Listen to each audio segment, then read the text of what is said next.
si penculik. Operator menyuruhnya berhenti, tapi ia masih mengikutinya. Ia berbelok keluar dari jalan tol, membuat mereka kehilangan petunjuk. Helen meminta agar perempuan itu mencari di bagasi. Ada barang apa? Ia menemukan seember cat.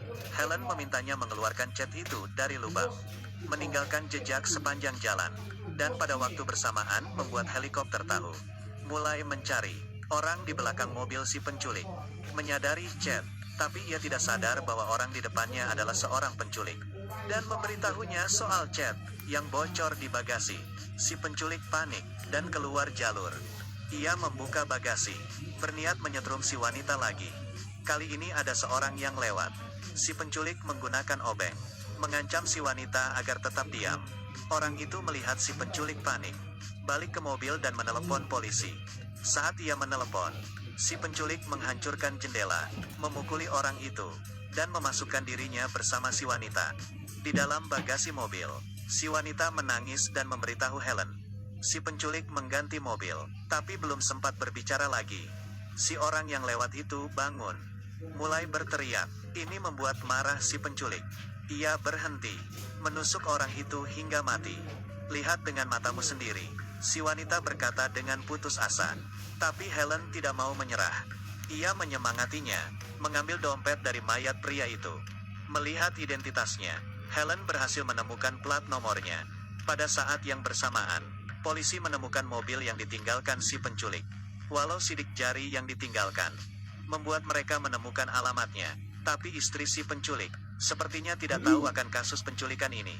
Polisi menemukan si penculik memiliki sebuah peternakan dan langsung menuju ke sana. Di lain sisi, si penculik sampai di pom bensin. Wanita itu cemas, memanjat ke tempat duduk belakang dari bagasi. Tapi ia hanya bisa merangkak separuh badan saja.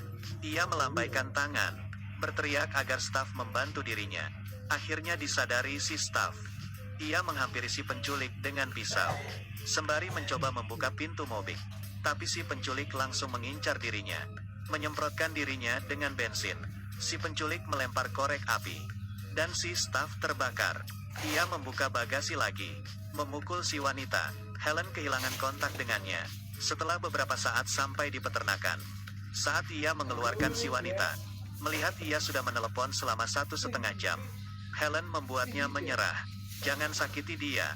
Tapi si penculik berkata satu kalimat, terlambat. Satu kata itu membuat Helen mengingat kejadian setengah tahun lalu. Seperti di layar, Helen menangis. Setengah tahun lalu, si penculik adalah seorang pembunuh yang mengincar wanita. Sorenya, polisi tiba di peternakan. Mereka mencari beberapa kali, tapi tidak menemukan jejak apa-apa. Si pembunuh gila menaruh wanita itu di meja operasi, membawa tabung oksigen, dan membuka baju, membuka sepatu, memutar lagu. Ia mulai mencuci kepala wanita itu. Di saat yang bersamaan Helen datang ke rumah si pembunuh. Dengan hati-hati, mencari, menemukan basemen tersembunyi. Ia ingin memanggil polisi, tapi handphonenya malah terjatuh. Di basemen tidak ada sinyal. Demi menyelamatkan wanita itu, Helen pelan-pelan menuruni tangga masuk. Dengan hati-hati mencari di ruangan, si pembunuh muncul. Helen langsung bersembunyi. Si pembunuh juga hilang. Ada darah di mana-mana. Helen bersembunyi di lemari dan tidak berani keluar. Melalui celah, ia melihat si pembunuh mengambil wig, menciumnya. Kali ini Helen sangat ketakutan. Itu bukan rambut palsu, tapi rambut orang sungguhan. Ternyata ia membunuh kakaknya. Dulu memiliki rambut pirang yang cantik.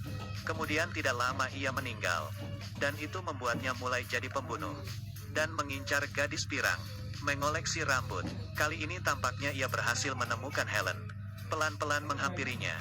Helen bernapas. Untungnya si pembunuh hanya mengambil baju saja, menciumnya dan kemudian pergi.